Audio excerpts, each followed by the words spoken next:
سے محبت، تحریر فرت اشتیاق، قسط نمبر 26۔ سبیکا اور اس کی ماں ناشتے کی میز پر ساتھ بیٹھے تھے۔ سبیکا آفس جانے کے لحاظ سے تیار نظر آ رہی تھی۔ ماں چائے کی سپ لیتے ہوئے سبیکا سے پوچھ رہی تھی، رات تم لیٹ آئی تھی؟ طلحہ کے ساتھ ڈنر پہ گئی تھی ممی۔ طلحہ کے نام پر ماں کے چہرے پر گہری سنجیدگی پھیلی۔ سبیکا نے ٹوسٹ کا نوالا لیتے ہوئے ماں کو دیکھا۔ وہ خوشی بھرے انداز میں ماں سے بولی، ممی میرے پاس بہت بڑی خوشخبری ہے، طلحہ نے مجھے معاف کر دیا، وہ مجھ سے شادی کرنا چاہتا ہے۔ سبیکا کا چہرہ خوشی سے چمک رہا تھا، جبکہ ماں سنجیدگی بھرے انداز میں اسے دیکھے جا رہی تھی۔ آپ کچھ کہیں گی نہیں ممی؟ اس نے ماں کو خاموش دیکھ کے حیرت کا اظہار کیا۔ میں آپ کو اتنی بڑی خوشخبری سنا رہی ہوں، کیا بولوں؟ تم جس طرح سے امپلسو ہو کر بغیر سوچے سمجھے اپنی لائف کے ڈیسیشنز لیتی ہو، اس سے مجھے خوف آتا ہے سبیکا۔ گہرا سانس لے کے ماں بولی، ممی پلیز اب اس وقت اپنا لیکچر نہ شروع کر دیجیے گا۔ آپ جانتی ہیں میں نے زندگی میں صرف طلحہ کو چاہا ہے، میں اس کے بغیر نہیں رہ سکتی۔ سبیکا نے بیزاری سے ماں کو ٹوکا، تم نے پہلے طلحہ سے انگیجمنٹ توڑنے کا فیصلہ اپنی مرضی سے کیا، میں تمہیں سمجھاتی رہی، تم نے میری ایک نہ سنی، اب دوبارہ اسی سے رشتہ جوڑنے جا رہی ہو اور اب بھی میری کوئی بات سننے کو تیار نہیں ہو۔ ماں کو سبیکا کے جذباتی فیصلے سمجھ نہیں آتے تھے، وہ سبیکا کی غلطی پہ غلطی کرنے سے پریشان تھیں۔ ممی میرے لیے یہ کافی ہے کہ طلحہ مجھے پھر سے اپنا رہا ہے، اس کا مطلب ہے وہ بھی میرے بغیر کبھی خوش نہیں رہا۔ ماں کے اعتراض کو نظر انداز کر کے سبیکا جذباتی لہجے میں بولی، ٹھیک ہے میں مان لیتی ہوں تم دونوں کی محبت بہت سچی ہے، مگر کیا تم نے سوچا ہے کہ موہت جس کی وجہ سے تم نے طلحہ سے رشتہ توڑ لیا تھا، وہ آج بھی طلحہ کی زندگی میں موجود ہے؟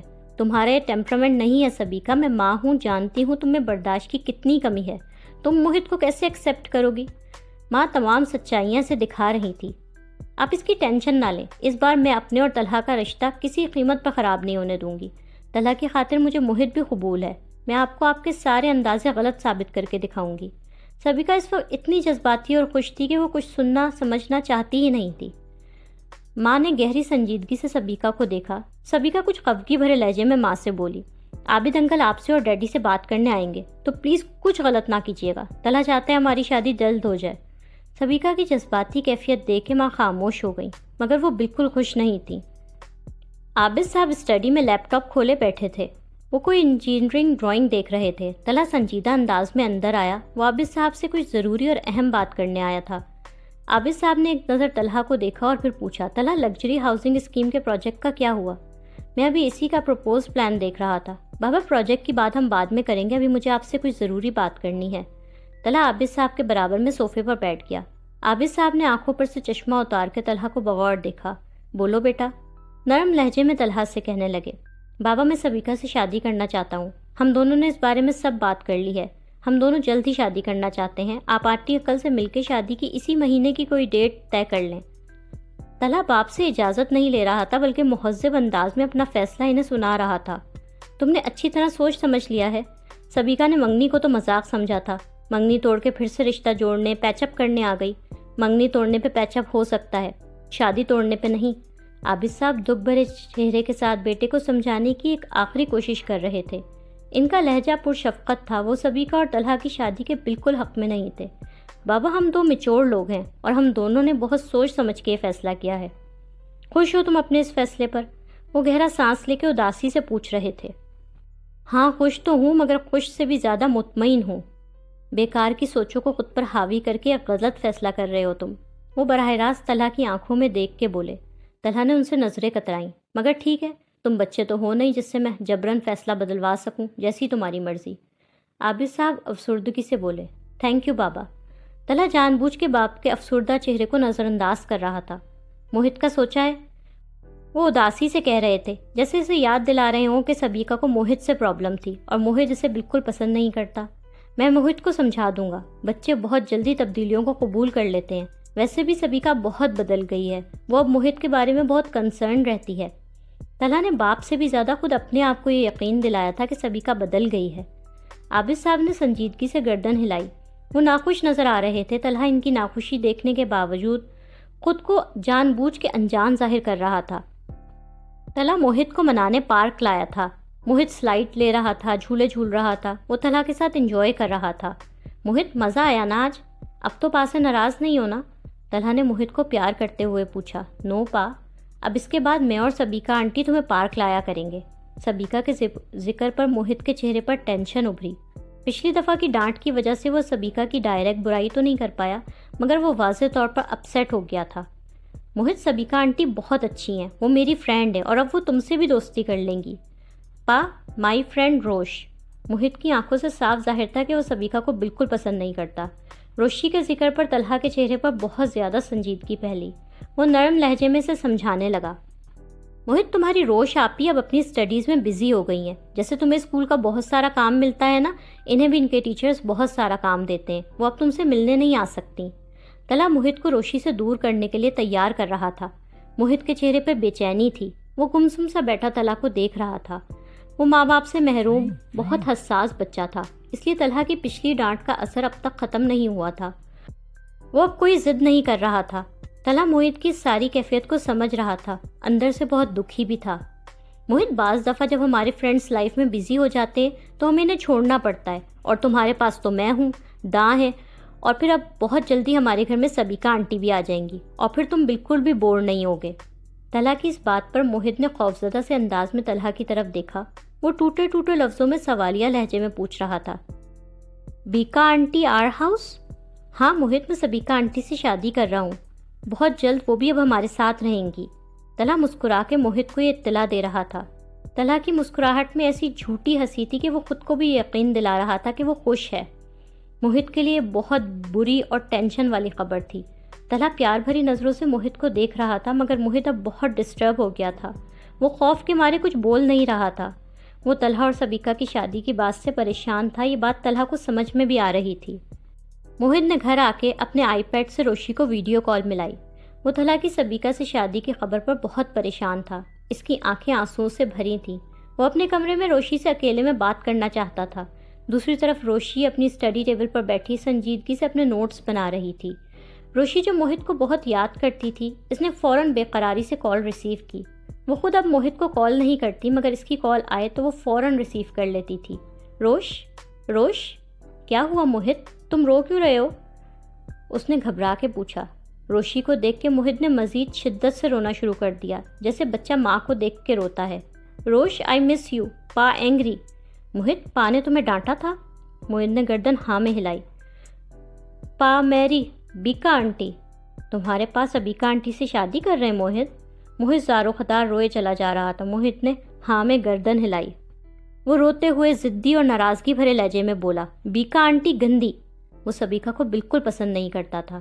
لیکن تم رونا تو بند کرو، اتنے بہادر بچے ہو کے کیوں رو رہے ہو؟ جلدی سے مجھے اپنی پیاری والی اسمائل دکھاؤ، ورنہ میں تم سے نیکسٹ ٹائم ویڈیو کال پہ بات نہیں کروں گی۔ روشی موہت کو پیار سے چپ کروانے لگی۔ اس کے دل پہ یہ خبر سن کے گہری چوٹ لگی تھی۔ چھوڑو تم یہ ساری باتیں، میں نے آج ایک اتنی اچھی سٹوری پڑھی ہے ایلیفینٹس کی، سنو گے تم؟ بیبی ایلیفینٹ نے بڑے مزے مزے کی حرکتیں کی تھیں اس میں۔ وہ موہت کا دھیان بدل رہی تھی، وہ شرارتی لہجے میں بول رہی تھی، لیکن پہلے تم بیڈ پر لیٹ جاؤ، پھر میں تمہیں سٹوری سناؤں گی۔ موہت سر ہاں میں ہلاتا ہوا ٹیبلٹ ہاتھ میں پکڑے بیڈ پر لیٹ گیا۔ اس نے تکیے سے ٹکا کے ٹیبلٹ رکھ دیا۔ وہ روشی کو دیکھ رہا تھا۔ روشی بھی اسٹڈی ٹیبل سے اٹھ کر بیڈ پر آ کے بیٹھ گئی۔ وہ آہستہ آہستہ موہت کو کہانی سنانے لگی۔ روشی موہت کا بالکل ماں کی طرح خیال رکھتی تھی۔ ایک دفعہ کا ذکر ہے، کہیں بہت دور جنگل میں ہاتھیوں کا خاندان رہتا تھا، ممی ایلیفینٹ، ڈیڈی ایلیفینٹ اور بیبی ایلیفینٹ۔ اس نے ہاتھی کی جیسی آواز نکالنے کی کوشش کی اور ہاتھی کے ٹرنک کی طرح اپنی ہاتھ کو بھی ہلایا۔ بیبی ایلیفینٹ ایسی آوازیں نکالتا تھا بھائی۔ موہت روشی کے اس ایکشنز پر ہنس پڑا۔ روشی نے مزے سے کہانی سنانی شروع کی۔ موہت کو بہت مزہ آنے لگا، وہ پرسکون ہو کے لیٹ گیا۔ اس کی آنکھیں نیند سے بھر گئیں۔ روشی اب آہستہ آہستہ بول رہی تھی کیونکہ موہت سو گیا تھا۔ وہ پیار بھری نظر موہت پر ڈال رہی تھی، پھر دھیمی آواز میں بولی، good night Mohit, sweet dreams. Roshi نے ویڈیو کال بند کی، اپنا موبائل سائڈ ٹیبل پر رکھا، وہ تکیہ پر سر رکھ کے لیٹ گئی۔ اب اس کی آنکھوں سے بے آواز آنسو گرنے لگے۔ اسے موہت کی یہ بات یاد آ رہی تھی کہ طلحہ سبیکا سے شادی کر رہا ہے۔ پا میری بیکا آنٹی۔ روشی گھٹ گھٹ کے بے آواز رو رہی تھی۔ وہ اتنی دیر سے موہت کی وجہ سے خود کو کنٹرول کیے ہوئے تھی، مگر اب جیسے ضبط کے تمام بندھن ٹوٹ گئے تھے۔ طلحہ نے اسے ٹھکرا کے سبیکا کا انتخاب کیا۔ یہ خبر روشی کے لیے بہت دکھ اور انسلٹ والی تھی۔ شارق کی ماں جو روشی کا رشتہ لے کے آئی تھی، وہ دادا دادی اور صدف کے ساتھ ڈرائنگ روم میں بیٹھی ہوئی تھی۔ دادا دادی اور صدف ان سے مہذب لہجے میں گفتگو کر رہے تھے۔ آیت کو میں نے ہیرا کی شادی پر دیکھا تھا، ماشاءاللہ بہت پیاری ہے آپ کی بیٹی، تبھی سے میں اس کا اتا پتہ ڈھونڈنے میں لگ گئی تھی۔ لوگ لڑکیوں کے رشتے کے لیے پریشان ہوتے ہیں، مگر سچ کہوں تو لڑکوں کے لیے بھی مناسب رشتہ ملنا آسان کام نہیں۔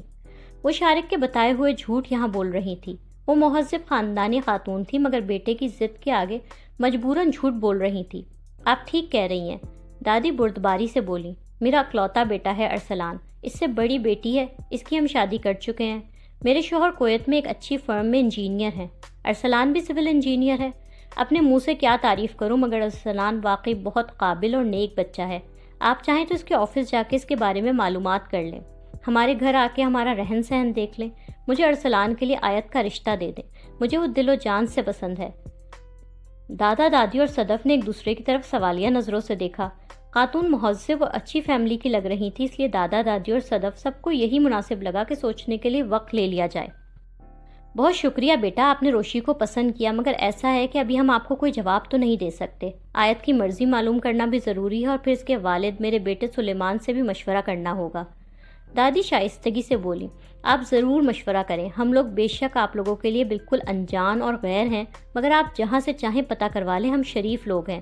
آپ اچھی طرح ہماری فیملی کے بارے میں چھان بین کروا لیں، چاہے تو ہمارے آس پڑوس سے بھی پتہ کر لیں، ہم اپنے اس گھر میں 30 سالوں سے رہ رہے ہیں، میں یہیں شادی ہو کے آئی تھی۔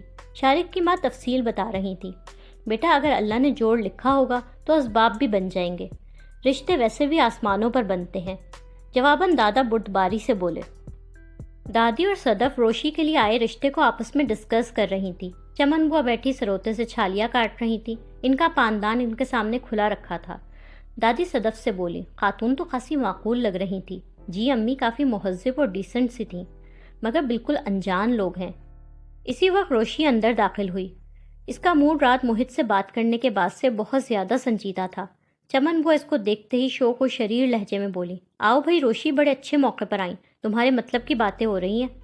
روشی نے حیرت اور ناسمجھی سے چمن بوا کو دیکھا۔ دادی اور صدف بھی روشی کی طرف دیکھ کے زیر لب مسکرائیں۔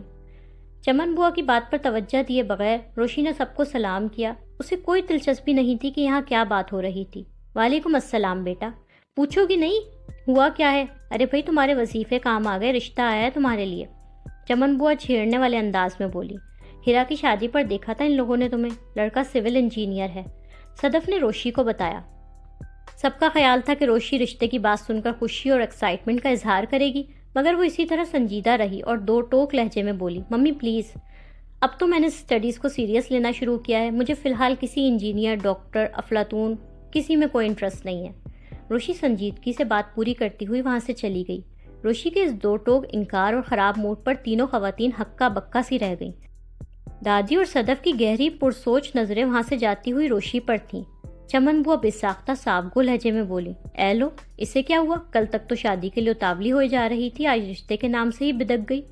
دادی، صدف، چمن بوا سب روشی کے بدلے رویے پر حیران تھے۔ سلیقہ نے ٹی وی پر ایکسرسائز کی یوٹیوب ویڈیو لگا رکھی تھی، بیڈ پر لیٹی کسی گوری خاتون کو ایکسرسائز کرتا دیکھ رہی تھی۔ لیٹے لیٹے جلال کو آواز دی، کشمش کشمش، بات سنیں بھائی۔ جلال بھاگے بھاگے وہاں آئے۔ انہوں نے وہاں لیٹی ہوئی سلیقہ کو اور ٹی وی پر چلتی ایکسرسائز کی یوٹیوب ویڈیو کو بغور دیکھا۔ سلیقہ، تم تو کہہ رہی تھی تمہیں ایکسرسائز کرنی ہے، میں تمہارے لیے ایکسرسائز کرنے کے بعد جو تم سیلڈ لوگی وہ تیار کر دوں اور فریش جوس نکال دوں؟ وہ حیرت سے بول رہے تھے۔ ہاں تو دیکھ بھال کر کے ایکسرسائز کرنا شروع کروں گی نا، ایسے ہی منہ اٹھا کے ان گوریوں کی اٹھک بیٹھک پر عمل کرنا تھوڑی شروع کر دوں گی۔ ابھی چند دن یوٹیوب ویڈیوز سرچ کروں گی، میرے لیے کون سی ایکسرسائز مناسب رہے گی یہ چیک تو کر لوں پہلے۔ جلال سلیقہ کو ان نظروں سے دیکھ رہے تھے جیسے سوچ رہے ہوں ان تلوں میں تیل نہیں۔ سلیقہ نے کوئی ایکسرسائز کبھی کرنی ہی نہیں، اسی طرح سستی سے پڑے رہنا ہے ہمیشہ۔ سلیقہ نے گھور کے انہیں دیکھا۔ اب کیا دیکھ رہے ہیں؟ جلال نے فوراً گھبرا کے خوشامدانہ لہجے میں پوچھا۔ کچھ نہیں، یہ بتاؤ تم نے آواز کیوں دی تھی؟ کمزوری ہو رہی ہے کشمش، شاید بی پی لو ہو رہا ہے، مجھے تھوڑا سا سوجی کا حلوہ تو جلدی سے بنا کے لا دیں۔ جلال منہ ہی منہ میں بولے، ایک طرف ایکسرسائز اور ڈائٹنگ کا ذکر اور دوسری طرف سوجی کا حلوہ۔ جلال نے بحث کو بیکار سمجھ کر گردن ہاں میں ہلائی۔ اچھا جان، تم وزن کم کرنے کی ورزش دیکھو، میں تمہارے لیے دیسی گھی میں سوجی کا حلوہ بنا کے لاتا ہوں، جلدی لے آئیں، سلیقہ لیٹے لیٹے بولی۔ جلال کچن میں آئے، رانو وہاں تھی، وہ بہت پیار سے بولی، ارے آپ کشمش جی۔ جلال بولے، سوجی کا حلوہ بنانا تھا۔ رانو نے کچن ٹیبل کی طرف اشارہ کیا، آپ بیٹھیں، یہ لیجیے آپ چائے پیجیے، سوجی کا حلوہ فٹافٹ میں بنا رہی ہوں۔ سلیقہ کو ایک دم رانو کا خیال آیا، وہ اٹھی اور کچن کی طرف آئیں۔ کچن سے جلال اور رانو کی آواز آ رہی تھی۔ ان کی آہٹ رانو نے سن لی مگر جلال کی ان کی طرف پشت تھی۔ رانو اب سلیقہ کو جلانے والی اپنی بھرپور اداکاری کے جوہر دکھا رہی تھی۔ جلال چائے کا گھونٹ پیتے ہوئے رانو سے بولے، تمہارے آنے سے مجھے بڑا آرام ہو گیا رانو۔ ہاں ورنہ تو دفتر سے آ کے آپ کو 2 گھڑی سکون سے بیٹھنا نصیب ہی نہیں ہوتا تھا۔ بس اب میں آ گئی ہوں نا، آپ کے سب بوجھ میں اٹھا لوں گی، رانو بڑے لاڈ سے جلال سے بولی۔ جلال آرام سے چائے پی رہے تھے، ان بیچاروں کو معلوم ہی نہیں تھا کہ سلیقہ ان کی باتیں سن رہی ہیں۔ رانو چولہے کے سامنے کھڑی سوجی بھون رہی تھی۔ رانو گھی زیادہ نہ ڈالنا، جلال ایک دم رانو سے بولے۔ دیسی گھی زیادہ ڈال کے ہی تو حلوہ اچھا بنتا ہے، حلووں مٹھائیوں سے تو یوں بھی وزن بڑھتا ہی ہے، گھی کم ڈالو یا زیادہ۔ اور ویسے بھی بیوی جی آپ کی طرح اسمارٹ تو کبھی ہو ہی نہیں سکتی، آپ کام زیادہ کرتے ہیں نا، اس لیے تو اتنے اسمارٹ ہیں۔ رانو جان بوجھ کے سلیقہ کو جلانے کے لیے تمام باتیں جلال سے اٹلا کے کر رہی تھی، اچھی طرح سلیقہ کو جلانے کلسانے کا اہتمام کر رہی تھی۔ یہ کیا ہو رہا ہے؟ سلیقہ تیزی سے غصے میں اندر آئیں۔ جلال سلیقہ کے آ جانے سے باقاعدہ ڈر کے مارے چائے کا کپ ان کے ہاتھ سے پسلا، چائے اچھل کے کپڑوں پہ گری، جبکہ رانو پرسکون اور مطمئن کھڑی رہی۔ ارے بی بی جی آپ لیٹی رہتی نا، میں حلوہ وہیں لے کے آ رہی تھی۔ سلیقہ نے رانو کو گھور کے دیکھا۔ حلوہ میں نے آپ سے بنانے کے لیے کہا تھا کشمش، میں تو خود ہی بنا رہا تھا جان، یہ رانو بیچاری آ گئی اور مجھے چولہے کے سامنے سے ہٹا دیا۔ جلال ہکلا کے بولے، بی بی جی فکر نہ کریں، میرے ہاتھوں کا حلوہ کھا کے آپ بڑے بڑے حلوائیوں کو بھول جائیں گی۔ رانو مزے لے رہی تھی سلیقہ کو جلا کے، اپنے بیچارے صاحب جی کو ہی کھلاؤ یہ حلوہ۔ سلیقہ جل کے ناراضگی سے بولی، وہ پیر پٹکتی ہوئی وہاں سے چلی گئی۔ جلال بوکھلا کے انہیں منانے ان کے پیچھے جانے لگے، رانو نے انہیں اشارے سے روکا۔ جلال پریشانی سے واپس کرسی پر بیٹھ گئے۔ جیسمین بیڈ پر بیٹھی بہت دیر سے روہیل کا انتظار کر رہی تھی۔ روہیل باتھ روم میں نہا رہا تھا۔ جیسمین کبھی باتھ روم کے بند دروازے کی طرف دیکھتی، کبھی گھڑی کی طرف جو رات کے 11:30 بجا رہی تھی۔ وہ شوہر کا انتظار کرتے کرتے تھک گئی تھی۔ بہت دیر بعد روہیل گیلے بال رگڑتا باہر نکلا۔ اتنا لمبا کون نہاتا ہے، وہ بھی رات کے 11:30 بجے؟ جیسمین چڑ کے بولی، رات کے وقت خوب تیز گرم پانی سے نہائیں تو کہتے ہیں نیند بہت اچھی آتی ہے۔ رات رہ کتنی گئی ہے سونے کے لیے؟ بھلا بتاؤ، اپنی نئی نویلی دلہن کو چھوڑ کے اتنا فرصت سے کون نہانے گھستا ہے؟ جیسمین جل کے بولی۔ روہیل اس کی بات نظر انداز کرتا اپنے روز کے معمولات انجام دے رہا تھا۔ وہ ڈریسنگ ٹیبل کے سامنے جا کے تیل کی شیشی کھول کے سر میں تیل کی مالش کرنے لگا۔ نہانے کے بعد تیل؟ جیسمین اسے مسلسل دیکھ رہی تھی۔ اچھا رہتا ہے، اماں کہتی ہیں اس سے خون کی روانی اچھی رہتی ہے۔ تیل کی چمپی کرنے کے بعد اس نے ڈریسنگ ٹیبل سے سرمے دانی اٹھائی اور دونوں آنکھوں میں بھر بھر کے سرما لگایا۔ جیسمین اسے آنکھیں پھاڑ کے دیکھ رہی تھی۔ یا شادی ہو نہیں رہی تھی، اللہ اللہ کر کے ہوئی تو یہ کھسکا ہوا پاگل مل گیا ہے۔ جیسمین زیر لب بولی۔ روہیل سرما بھی لگا چکا تو اب اس نے لوشن کی بوتل اٹھا کے صوفے پر بیٹھا اور دونوں ہاتھوں اور پیروں پر لوشن ملنے لگا۔ اس نے روہیل سے چڑ کے کہا، خدایا اتنا ہار سنگار تو سونے سے پہلے میں بھی نہیں کرتی، 12 بج رہے ہیں روہیل۔ روہیل نے اسے اشارے سے چپ رہنے کے لیے کہا۔ لوشن کی بوتل بند کر کے اس نے سائڈ ٹیبل پر رکھی اور دعا مانگنے کے لیے ہاتھ اٹھائے۔ وہ پورے خشوع و خضوع سے دعا مانگنے لگا۔ جیسمین اٹھ کے اس کے پاس آئی۔ اللہ میاں جی میری اماں اور روشی، نہیں جیسمین کو لمبی عمر عطا کر، ان دونوں کو اتنا دے کہ یہ رکھ رکھ کے بھول جائیں۔ اے لو، یہ تو سٹیا گئے، میری اور اپنی اماں کی یادداشت جانے کی دعا کر رہے ہیں۔ اماں اور جیسمین ہمیشہ پھلیں پھولیں، ہمیشہ بیٹھ کے کھائیں۔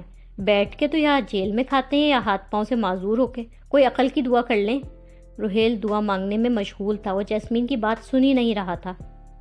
ہمارے شہر اور ملک کے حالات بہتر کر دے، کرونا کی وبا سے نجات دے دے، ہمیں نیک حکمران عطا کر، مسلمانوں کو سماجی قوتوں سے چھٹکارا دے، جو مسلمان ظالموں کے خلاف آزادی کی جنگ لڑ رہے ہیں انہیں کافروں اور مشرکوں سے نجات عطا کر۔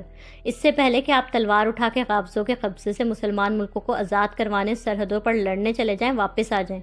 جیسمین نے روہیل کو ہلایا۔ روہیل نے منہ پر ہاتھ پھیر کے آنکھیں کھولی، خود پر دم کیا اور پھر جیسمین پر۔ یہ کیا تھا؟ جیسمین کو روہیل کی دماغی حالت بالکل ٹھیک نہیں لگ رہی تھی۔ بچپن میں مدرسے میں مولوی صاحب کو اسی طرح دعا کرواتے دیکھا تھا۔ ہو گئی دعا؟ اب میری بات سنیں۔ جیسمین روہیل کے ساتھ آ کے بیڈ پہ بیٹھ گئی۔ میں نے آپ سے شادی کے لیے منت مانگی تھی، اب شادی ہو گئی تو بابا جی کے آستانے منت پوری کرنے جانا ہے۔ ہیں؟ روہیل نے حیران ہو کے پوچھا۔ ہاں نا، ہمیں سکر کے پاس ایک گاؤں ہے، وہاں جانا ہوگا۔ اتنی دور؟ نہ بابا، میں نہیں جا رہا۔ روہیل نے گردن نہ میں ہلائی۔ بابا جی نے کہا تھا اگر میں نے شادی کے فوراً بعد منت پوری نہ کی تو میرا میاں مر جائے گا۔ ہیں؟ روہیل پریشان ہوا۔ اچھا اب ڈراؤ تو مت، چلتے ہیں۔ اپنی اماں کو بھی راضی کر لیجیے گا، بابا جی کا حکم تھا، ساس کا ساتھ آنا بہت ضروری ہے، منت پوری کرنے کے لیے دیگ لنگر کرنی ہوگی، ان کا بھی وہاں ہونا بہت ضروری ہے، وہی آپ کے نام کی دیگ کریں گی۔ روہیل نے گردن ہلائی۔ روہیل نے صبح ہی ماں کو یہ بات بتائی۔ ناہید نے گردن نہ میں ہلائی۔ اتنی دور؟ نہ بابا، میں تو نہیں جاتی، اس علاقے میں ویسے بھی سنا ہے جنگل ونگل بڑے ہیں اور ڈاکو مسافروں کو لوٹتے ہیں، آپ کے پاس ہے ہی کیا جو ڈاکو آ کے لوٹیں گے؟ جیسمین منہ پھٹ انداز میں بولی۔ گنڈے بدماشوں کو ڈر نہیں لگتا ہوگا ڈاکوؤں سے، ہم شریف لوگ ہیں، ہم تو ڈرتے ہیں، ویسے بھی ہمارے پاس جو بھی ہے حق حلال کا ہے، محنت کا ہے۔ ناہید نے بہو کو گھورا۔ اماں چلی چلیں، کچھ نہیں ہوگا، آپ کا جوان جہاں بیٹا آپ کے ساتھ ہوگا، فکر کی کوئی بات ہی نہیں ہے۔ ناہید نے بیوی کے ہاں میں ہاں ملاتے روہیل کو تنزیہ گھورا۔ 1.5 پسلی کا جوان جس سے اپنا آپ نہیں سنبھلتا، بس بیوی کی غلامی کروا لو اس 1.5 پسلی سے۔ اماں اب تم بے عزتی کر رہی ہو، روہیل جذباتی ہو کے فلمی ہیرو کی طرح بولا۔ ویسے کہہ تو صحیح رہی ہیں آنٹی، روہیل ہے تو 1.5 پسلی۔ اے بیوی تم چپ کرو، شادی کے لیے منت مانگی تھی، خود جا کے پوری کرو۔ اماں رات ابا میرے خواب میں آئے تھے، کہہ رہے تھے بابا کے آستانے پر لنگر ناہید کے ہاتھوں سے تقسیم کروانا۔ روہیل نے ماں کی دکھتی رگ پر ہاتھ رکھا۔ اس نے جیسمین کو آنکھ سے اشارہ کیا۔ آنا تو آنٹی کے خواب میں تھا، اس دفعہ آپ کے خواب میں آ گئے ابا۔ تمہارے ابا کو میرے علاوہ سب کی فکر ہے، بہو کی منت پوری کرنے کی بھی جنت میں بیٹھ کے ٹینشن لے رہے ہیں۔ ناہید روٹھے لہجے میں بولی۔ دیکھ لو ابا کو میری فکر ہے، تمہیں نہیں ہے۔ چلو نا، میری جان کا سوال ہے اماں، پہلے بھی تم نے میری پرواہ نہیں کی تھی، اب تو کر لو، وہ تو جیسمین نے جان بچا لی، ورنہ… روہیل ماں کو لاڈ دکھا رہا تھا۔ ورنہ کب کا ان کا 40واں ہو گیا ہوتا۔ جیسمین ہنسی۔ یہ تو وہی بات ہو گئی، مارو گھٹنا پھوٹے آنکھ، منت اپنی شادی کی مانی، جان سے میرا بیٹا جائے۔ اے بی تمہارا کیا جائے گا؟ کیوں؟ یہ مریں گے تو کیا میں بیوہ نہیں ہو جاؤں گی؟ جیسمین اپنے منہ پھٹ انداز میں بولی۔ اللہ نہ کرے، کم بخت کفن پھاڑ کے بولتی ہے جب بھی بولتی ہے۔ ناہید دہل گئی۔ تم بیوہ نہیں ہوگی، انشاءاللہ میرا بیٹا رنڈوا ہوگا۔ ناہید جیسمین کو گھور کے بولی۔ آپ دونوں لڑنا تو بند کریں، میں نے طے کر لیا ہم بابا جی کے آستانے پر جائیں گے، روہیل فیصلہ کن انداز میں بولا۔ ناہید برے برے منہ بنا رہی تھی مگر مجبوراً بیٹے کی بات مان گئی تھی۔ لائک، کامنٹس، شیئر کریں اور تازہ ترین اپڈیٹس کے لیے سبسکرائب کریں۔